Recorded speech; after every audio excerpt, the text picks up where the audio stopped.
السلام عليكم ورحمة الله وبركاته. يلا بينا نعمل الترمس والحمص. هجيب اول حاجة نص كيلو من الترمس وربع كيلو من الحمص. امشوا بنفس الخطوات عشان تطلع معاكم مظبوطة.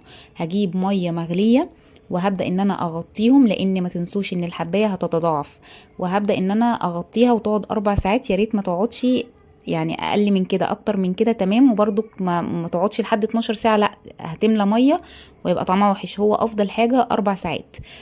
وتسوية كل واحدة فيهم غير التانية. هنبدأ بقى ان احنا نسويهم. هجيب حلتين، هحط اول حاجة مية مغلية واحط الترمس، واحط مية مغلية برضك واحط الحمص. تمام، تسوية الاتنين شبيهم ببعض، بس في تركاية خلوا بالكم منها.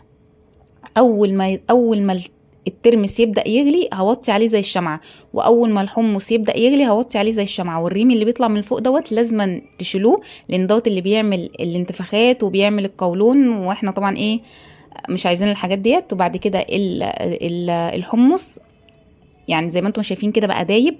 بيقعد تسويته من تلت ساعة لنص ساعة، ما بيزيدش عن كده. والترمس بيقعد من ساعة الا ربع لساعة ل10 دقايق. تمام، فتسوية الاتنين غير بعض. بعد كده هنبدأ بقى بالتحدية. هنجيب المية وفلفل مية وكمون وشطة، وهنبدأ ان احنا نغطيهم. تمام، وعادي وبتقفلوهم وتحطوهم في التلاجة، بيقعد معاكم فترة طويلة. بس ساعة التقديم تحطوا الليمون، ما تحطوش الليمون وانتوا هتخزنوه هيبوظ طبعا. تمام، وبس وسهل جدا. وكل سنة وانتم طيبين، يا رب تكونوا استفدتوا. السلام عليكم.